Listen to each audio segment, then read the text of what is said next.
In this video, I'm going to show you the story sequence strategy that you can literally copy for yourself that is printing money right now on Instagram. This is going to be a live presentation that I made for one of my clients. So this is paid information. This is private information. Plus it's fucking saucy. Okay. Like this shit goes in depth, like psychologically. So give it a fucking watch. It is going to be the #1 way that you could be making money with Instagram going into 2026. Yeah, without any further ado, I'm gonna let you watch the video, and that's it. Like, subscribe, share with your friends. See ya.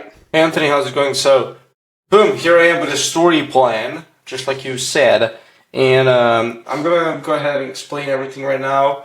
We're gonna go over situation that we have right now. I'm gonna kind of explain the psychology of the viewers that we have right now and what kind of situation we're in at the moment. Purpose of every story, gonna explain why are we doing these stories and what should you have in mind, the purpose when you're actually posting these stories, and I'm gonna show you some examples and examples of stories and ideas that you can always come back to, right? So yeah, let's go over a situation right now. So here's what's happening. When you follow somebody, what happens? You follow them and usually forget about them. You don't really think about them, right? Obviously, we don't want people to forget about us. We want people to see us, engage with us, get us to like us, right? But how do we get them to engage with us and like us? Well, it's simple. They just need to see us more, right? And how do you do that past content? How do you do that once somebody follows you? How do you get them to see your content? Because think about it. When you post a new reel, your video, first thing Instagram does is pushes your video to your existing audiences, right? So whether those people react well to the video or not, that determines if the video is going to go viral or not, right? But here's a problem. When people stop engaging with you and when you stop engaging with people, Instagram will actually not show your video to some of your followers. I'm going to show a very good example. This is one of my clients. And what happened is every single time he posted a video before, when he was posting a lot of stories and I was engaging with the stories, when he would post a video, I would get notifications and I would see it pop up on my feed. But he posted this video 5 days ago. It's some funny meme, his mom working out, whatever.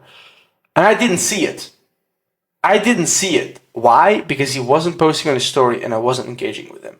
So what happens when you're not active, when people are not engaging with you, when you're not posting stories, Instagram is just going to look at you as a dude who posts reels and he's not really active much. So they're not going to push your videos to your viewers. So that's one downside. But then what also happens, when people follow you, they also follow a bunch of other people. Creator 1, Creator 2, Creator 3, and all the way to Creator 9, and then that's you. So you're essentially competing with all of these 9 creators for attention. You are competing, right?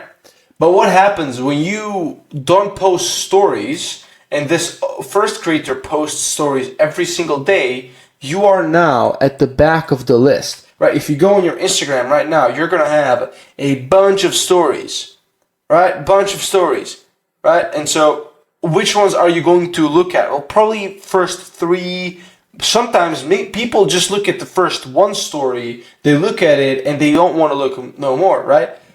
So sometimes the creator too, even though he's the second place, he's still not going to get attention because people are bored. Sometimes the only person gets attention in this whole loop is the person 1. So how are you ever going to get attention if you're all the way back at the 10, right? So and obviously how you climb back to the top, being creator 1, is obviously not only getting the people to engage with you, right? We need that. But in order to get people to engage with you, you need to start posting more consistently, right? So I just wanted to explain you the situation, because otherwise you're going to be like, why are we posting this? What is the matter? But this is the matter. Like, this is the kind of the algorithmic issue that we're facing right now. And if we start posting more, suddenly we're going to surpass this person, and then we're going to surpass that person, and we're going to be here, and blah, blah, blah. And we're all the way, we're at the first spot. And that's what we want. That's what we want to be, the first person. When people log into Instagram, we post a story, our story, we are first for them to check. We are always on top of their mind, and they're always watching our content. That's what we want to kind of accomplish. So I just wanted to explain that really quickly. And purpose of every story, we need to get people to engage with us, like I said, because that's going to help us, get here, right here. And then we also need to get people who get people to know who Anthony is. And as you can see, each of these, I have highlighted the keyword. So we need to get people to know who Anthony is. What does it mean to know who Anthony is? To get who you are as a person, right? As a person. What do you love to do? What do you do? Do you hang out with your family? Do you even have a family? Do you work out? What do you like to do? What do you like to eat? What do you eat? Do you have a diet? Are you on a diet? Are you not on a diet? All that kind of stuff. They need to get to know you as a person, because nowadays, like people, they can search up on ChatGPT, probably get some information, probably get their help, but they're only gonna come to the people that they like. You can even probably notice in yourself, you're only gonna go to the people that you like. You're not gonna go to the people that you don't like or that you don't really know who they are, right? So you need to show people who Anthony is. I think you're gonna be pretty good at that, right? Get people to know what Anthony does. That's the keyword here. What do you do, right? What do? You do speaking, right? You're a speaker, but you're also a coach, right? So you need to show both sides. When you're entering a stage, you need to show that. When you're taking a flight because you have that speech at that place, show that. When you're booking into a hotel room or you're prepping the speech script for that specific client, film that. Show yourself doing it, right? Show people how you're doing it, why you're doing it, etc. There's a formula you can use. It says lead, relate, and attack. Lead is show yourself doing the thing, aka writing the speech script. Relate is like show yourself doing it and like explain how you're doing it, right? How you're doing it, relate to the other speakers, and attack the other speakers on their inability to do it the way you do it, right? And show them, obviously, teach them, give them some tips how to improve, right? So, and then on the coaching side of things, you have to show people, get to know what you do. What do you do on the coaching side? Well, not only do I speak, not only do I get on stages, I actually have a client call. What client, you may ask? Well, I'm a coach. I've done this for 10 years. I'm still doing it, but I also want to teach people what I've learned so they can have an easier time, right? And look at me, I'm having a call with this client. This particular client, they're struggling with this at the moment, and on the call I told them this, and this is how we're overcoming that, right? And this is how, this is what the results they're getting, right? This is where they are so far in their journey. So that's that. You need to show people what you do, speaking and coaching. Get people to know how you help people. So this is pretty much the same principle as how you help them. Do you have a dashboard? Do you have one-on-one calls, or do you have group calls? Right? Do you have multiple packages? Some packages they're like less hands-on, some are more hands-on, right? Do you send them free videos, custom videos? Show yourself. Hey, this is me taking a call with a client. Hey, this is me writing a script for a client. For a speaking client, because I'm helping them, right? Show yourself how do you help people, and then show people what you do on a daily basis that makes you a successful speaker, right? So you filmed some videos in a sauna, right? So how does a sauna help you? I don't know, maybe it helps you stay clear-minded, so when you go take a speech, I think you actually spoke on some of these things like preparation before a speech. What do you do that prepares you to be a good speaker on a day-to-day basis, right? Do you have a certain exercise that you repeatedly tell yourself? I know a lot of people, when they struggle to speak or they want to speak more fluently, they do this exercise where they just repeat some word and it helps them. What do you do on that? You have to show it every single day. Kind of document your life essentially. If you watch this guy on Instagram, here he is showing himself waking up, And then he would show himself doing push-ups because that's the part of his routine. That's the part that he says makes him successful. It's waking up, doing the push-ups every single day, journaling, reading the Bible. So he shows his routine, right? What he does in the morning, and then he tells his audience, this is what I do every single day that makes me successful. This is the reason why. And people buy into that specific mechanism, right? And then relate to people and be authentic. This is very important. So you want to position yourself as an authority. You want to be the Anthony who makes so much money speaking, and he makes great impact, and he speaks for on stages with Tony Robbins, he speaks for Russell Brunson, all these people. But you also have to put yourself in the relatable place for people to be able to trust you, actually believe you, and actually believe they can achieve your level. Because if all you're doing is showing yourself as you're this top guy who does everything perfectly but doesn't mess up, or he's not relatable, then people are not even going to buy into your coaching program because they're just going to believe you're too perfect. They're never going to get to your level, right? So there has to be a balance between you showing people that you know what you're doing, you know how you can teach it, but you are still the same human as they are. But the only separator is the actions that you've taken in order to get from where they are right now and they're where they want to be. And then you have to show them the gap, the bridge, right? We're gonna speak on that more later. And all of these purposes will make sense as we go into the examples. And I'm gonna show you some of the examples and how they apply to each purpose. But pretty much all of these, you have to have them in mind. When you make every single story, ask yourself, what is the purpose of the story? And does it serve the purpose of these purposes, essentially, right? So does it serve for the purpose of people engaging with me? Does it serve for the purpose of getting to know who I am as a person? Or does it serve the purpose of getting people to know what I do? Ask yourself and then make those stories, because that's what we want, right? And so here are some examples. This is a friend of mine and a mentor of mine. So as you can see, there's personal, valuable, direct CTAs and hand raisers. This is more for the setters, so we can help them get a lead flow. Carousels, this is not part of the stories, but I'll still go over them. Client results and insights into your offer, and link to long-form and resources. So let's go ahead with the personal ones. So the personal stories, they're not there. They don't have to be perfect, and they don't have to be aesthetic or high quality. They just have to get an insight into your life, what you're doing today, what you're doing in general. So for example, here, he's with some friends outside, whatever. Here he's driving somewhere. Here he's taking some kind of call. Here he's enjoying on his laptop, working at whatever. This may be a cafe, whatever. So show an insight into your life. What are you doing? Do you like to work and go to cafes or not? Do you just like to stay in your home? How do you like to, run your business? Do you like to spend time with your family? Show yourself spending some time with your family. What are the activities you're doing? And understand, you're already doing this to an extent. You'll throw in stories of you going to a football game of your son to watch it, of you running with your wife. That's actually perfect. But those kind of stories, I think you've got that, the personal stories dialed in. I think you got it. But yeah, once we mix in some of these, that's when we'll actually be able to, because I understand you may not have the material to post personal stories every single day, right? So whenever you don't have material, then you just go back to some of these, which we're going to cover, right? So what purpose does personal stories serve? Well, for example, they're going to relate to people. Because it's I remember you on the call yesterday, you told me, why should I be posting something random?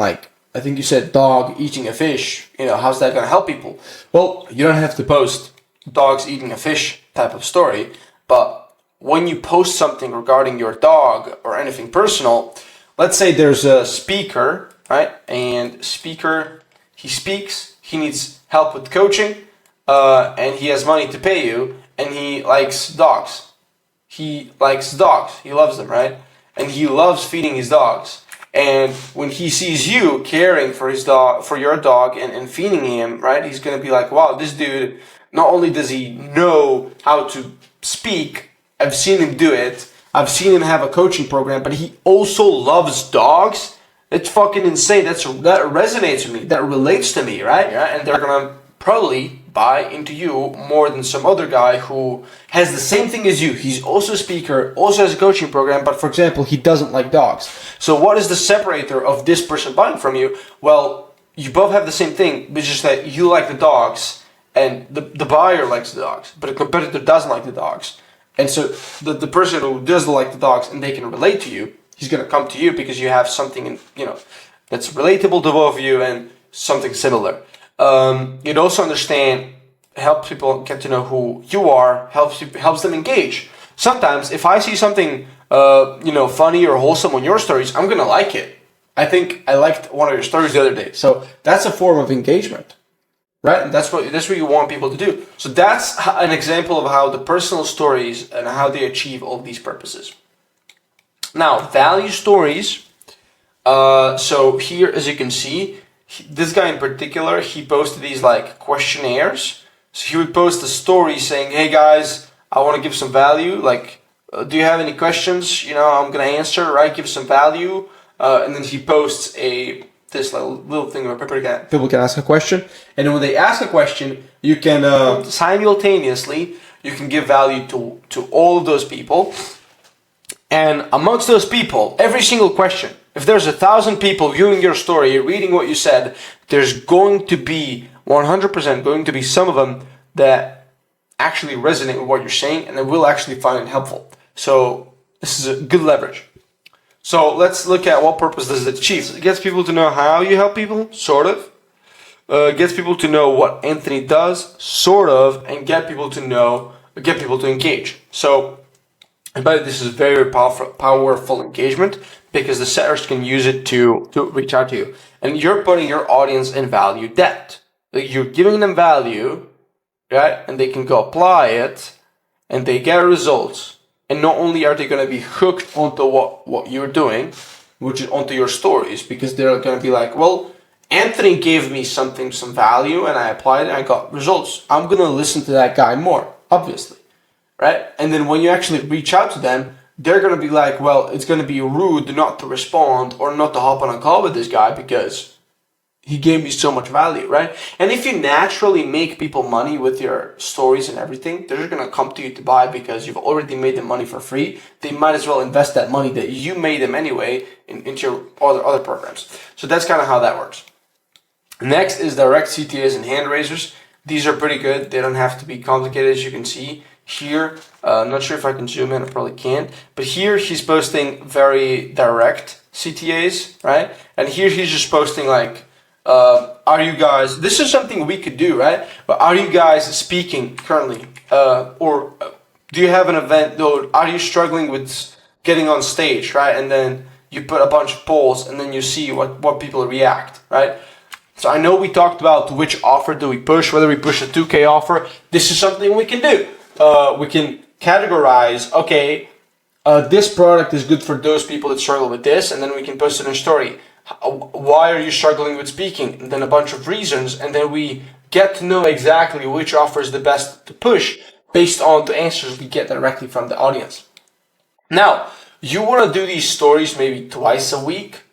Don't do them too often. Twice a week is good because you're going to just burn out your audience. It is very important that you do all of these first before you actually go do hand raise, because you need to build rapport and goodwill with your audience.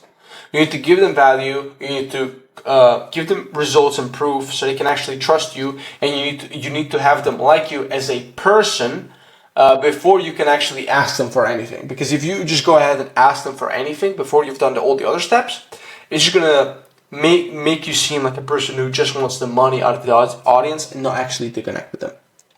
So let's look at some of the purposes that this does. Helps people engage, helps people get to know what you do, how you do it. That's pretty much it. Next, link to long form and resources. Yeah, one good way to nurture your audience is to send them directly to a long form video, right? This is a good way because, like, if we're going to be posting long form videos, which we are doing, I think 2 times a week, you need to be sharing them every single time onto your story, because you're going to be nurturing your audience directly. They're going to come in your story, they're going to click, they're literally willing to click the link and watch something for 20 minutes. That is a big commitment for some people, right? And that matters. They're gonna go through that content. They're gonna watch you for 20 minutes. They're gonna spend time with you for 20 minutes. That's 20 minutes more that they like us. You know? What this does, gets people to know who engage, gets people to know who you are, what you do, how you do it, because you're sharing a long form video, right? Giving people value. And yeah, relates, and you're authentic, right? So give them, you can make these little story sequences, or you can just say, hey, if you are dealing with this pain point, I just made a video solving it, and you'll link the YouTube video, right? So yeah, what we can also do here is we can add multiple stories. So we can add, like, let's say 5 stories and then get to the CTA where we pitch the video. Because when people scroll through 5 stories compared to only 1 story to click your link, they're more likely to click the link and they're more likely to watch it because they've already invested like 5 slides worth of their time compared to only, clicking on your story once. Client results, insights onto your offer. Do I even have to say this? This is essential. So I don't think you've been too on top of your client results. But like anytime a client reaches out and says, hey, I just got this and that, share it immediately, right? Share it.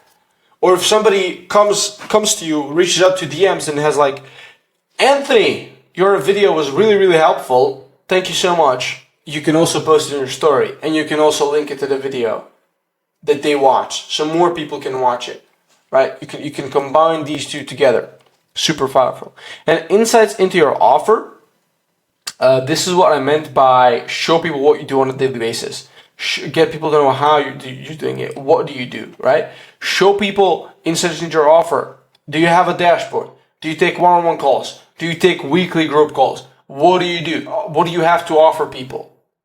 Do you have a client that just signed on? One thing that has been helping this guy in particular is every time he would get a client, he would make a story saying, welcome, right? He would have his logo written down and everything, right? Welcome their name, right? Their name, right? Welcome whoever joined, their name, and he would have his logo and everything. So it's like a welcome message for new customers. And I think that's really good because then you can actually show people that, hey, we're actually getting customers. We're actually helping with people. And the people who are on the edge of buying, that's going to seem as social proof. And they're going to be like, well, if other people are buying, let me try and reach out. Or if people don't know that you have an offer, they followed you up a few days ago, they don't know you have an offer. If they see that you're welcoming somebody into a program, they're going to be like, well, what the hell do you sell? And they're going to do a bunch of research on you, right? So client results, all this does a bunch of things. So I'm not even going to go into it. And carousels. So carousels like this are very important. They're not a part of your story, but it is very important that when people come to your page, they can actually see like high quality stuff, right? High quality stuff, high quality images, pictures, all that kind of stuff. Because like this speaks authority, right? This speaks like, look, he's on a helicopter, he's on some plane, he's on some yacht, blah, blah, blah. He's in some and all these angles are people shooting him, not him doing a selfie. So that means, he's being followed around like a celebrity type of feeling, right? So that's something you can do. And then also you can do personal carousels. So just like if you're out on a trip with your family, you can get highlights of that and post it on your carousels. It's just going to help people relate to you and connect with you a lot more. But yeah, I think that's pretty much it. I'm done talking. There's just been so much to cover.